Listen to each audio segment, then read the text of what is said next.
राज ठाकरे आज जे आहे ते धाराशिव जिल्ह्यातील विधानसभेवाईज आढावा घेत आहेत. त्यांनी पुष्पक पार्क येथे विधानसभा वाईज आढावा सुरू केलेला आहे. कार्यकर्ते मनसैनिक जे आहे ते आपल्यासोबत आहेत. राज ठाकरे यांचा दौरा खरं तर कालपासून चर्चेत आलेला आहे. तुळजाभवानीचं दर्शन घेऊन त्यांनी मराठवाड्याचा जो आहे तो सगळा विधानसभेचा सुरुवात केलेली आहे. धाराशिवचा प्रमुखाने त्यानंतर लातूर असणार आहे. मला सांगा धाराशिवचा आतमध्ये मला सांगा दौरा सुरू झाला राजसभाच्या, काय तुमच्या नेमका भावना आहेत, काय त्याचा काय नाही. आता साहेबांनी जो आदेश दिला आहे की आपल्याला पूर्ण महाराष्ट्र लढायचं आहे. येणारी विधानसभा जी आहे तर प्रत्येक तालुक्या आपले जे विधानसभे वाईज आहेत आम्हाला उमेदवार द्यायचा आहे आणि त्या संदर्भातच आता आढावा बैठक चालू आहे.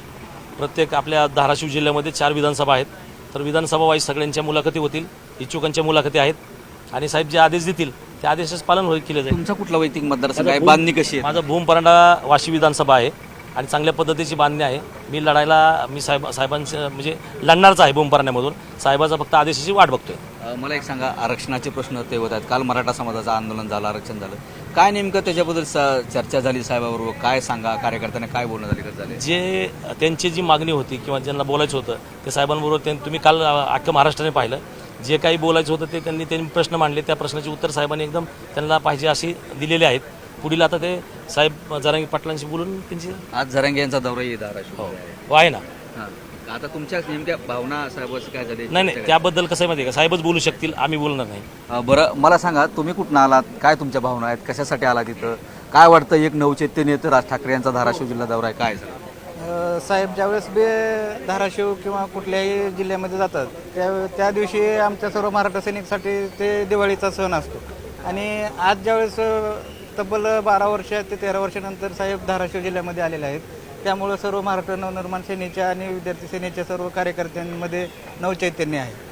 विधानसभेची सगळी तयारी आहे सगळं. हो. काय किती पद जागा 4 जागा धाराशिव जिल्हे आहेत, मराठवाड्यात सगळं आहे, काय किती पद यश मिळेल असं वाटतं कार्यकर्ते? सध्याचं जरी वातावरण बघितलं तरी जे काही आपल्या महाराष्ट्रामध्ये जे जातीचा विचका झालेला आहे, जातीमध्ये जे भांडणं लावायचं काम चालू आहे, आमच्या नेत्याचा आम्हाला यासाठी अभिमान आहे की आमचा नेता कुण्याही एका जातीचा विचार करत नसून तो पूर्ण मराठी माणसाचा आणि महाराष्ट्रातल्या जनतेचा विचार करत आहे. त्यामुळं आम्हाला आमच्या नेत्याचा पूर्ण अभिमान आहे आणि त्यांच्या मताशी आम्ही सर्व मराठा सैनिक सहमत आहे. तुम्ही कुठनं आलात, काय तुमच्या भावना वाटतं? राज ठाकरे बऱ्याच दिवसानंतर धाराशिव जिल्हा दौऱ्यात, तुम्ही जुने मनसे सैनिक आहात, काय सगळ्या भावना आहेत? कार्यकर्त्यांना बोलवले, कार्यकर्त्यांची चर्चा होते, संवाद होतोय पूर्वीसारखा होतोय. सर्वांशी चर्चा झाली आमची, सर्वांशी बोलणं झालं. राजसाहेब आल्यानंतर सर्वजण आम्ही मिळून एकजुटीने इथं आलोय सगळेजण. त्याप्रमाणे आम्ही विधानसभेचा साहेब जो आदेश देतील, विधानसभा जे लढवायचे आहेत, जशा लढवायच्या आहेत, ज्या पद्धतीनं साहेबाचा जसा आदेश येईल त्या पद्धतीने आम्ही लढणार आणि यावेळेस नक्कीच आम्ही यश संपादन करू. तू तरुण आहे, तुझ्या छातीवरती बिल्ला दिसत आहे मला. बरं सांगा की सगळे कार्यकर्ते दिसत आहेत तुमच्यात, काय नेमकी चर्चा, काय भावना, काय मेसेज दिलाय? काल पण एक फॉर्मली तुमची बैठक झालेली, काय साहेबांशी बोललं? काय साहेबांशी काल बैठक झालेली नाही, काल बोलणं बी झालेलं नव्हतं त्या विषयावर कुठल्याही. काल तुळजाभवानीचं दर्शन घेऊन साहेब सरळ इकडे आली होती मुक्कामाला इकडं. आता काय असेल ती चर्चा आज होणार आहे, त्या संदर्भात संपूर्ण माहिती. काय वाटतं महाराष्ट्र नवनिर्माण सेनेची ताकद तशी? धाराशिव जिल्ह्याचा एक पहिला नगरसेवक महाराष्ट्र नवनिर्माण सेना धाराशिव जिल्ह्याला ग्रामपंचायत सदस्य दिलेला आहे. आज कुठेतरी पक्षाची वाताहत झाली, आता ही पुनर्बांधणी शक्य असं वाटतं की ते बळ येईल विधानसभेला? हो, नक्कीच येणार सर, येणार. आणि ह्यावेळेस मनसे चांगली प्रगती करून दाखवणार. कार्यकर्ता म्हणून आत्मविश्वास वाटतो सगळ्या? हो, भरपूर आत्मविश्वास आहे. ह्यावेळेस आमची चांगल्या बऱ्याचपैकी आम्ही सत्तेत राहू असा आम्हाला अभिमान आहे सर. होणार नक्की. काय सांगाल नेमका कुठल्या विधानसभेच्या जागेवरती सगळ्या मनसेनिकून मागणी असणार आहे का चारी मागण्या करतील? सध्या जे काही युती आणि आघाडीमध्ये जे काही कार्यकर्ते गुंतलेले आहेत किंवा काही कार्यकर्ते हे जातीपातीमध्ये गुंतलेले आहेत, त्याचा तो विचार सोडून आणि राजकारण सोडून आम्ही मराठा सैनिक संपूर्ण मराठा सैनिक हे आम्ही महाराष्ट्राचा विचार करून आम्ही राजकारणात उतरणार आहे. आमच्याकडे राजकारणाचा मुद्दा, राजकारण करायच्या वेळेस आम्ही राजकारणही करू, पण आम्ही आमच्याकडे आता सध्या विकासाचाच मुद्दा आहे. आणि आम्हाला महाराष्ट्रावर जो अन्याय होतो, जे काही उपरी येऊन आमच्यावर नाचतात, त्या उपऱ्यामुळं आम्हाला आमच्या मराठी मुलांचा जे रोजगार जाते त्या रोजगारावर काहीतरी आमच्या साहेब आल्यावर ठोस पाऊल उचलतील ही अपेक्षा आहे आमच्या साहेबाकडनं. आणि साहेब ज्यावेळेस हा मुद्दा वारंवार उपस्थित करत आहेत त्याच्यामुळं आम्हाला साहेबांकडनं अपेक्षा आहे आणि आम्ही साहेबांना पुढल्या 4 महिन्यामध्ये मुख्यमंत्र्याच्या खुर्चीवर बघणार आहे. मोठा आत्मविश्वास आहे.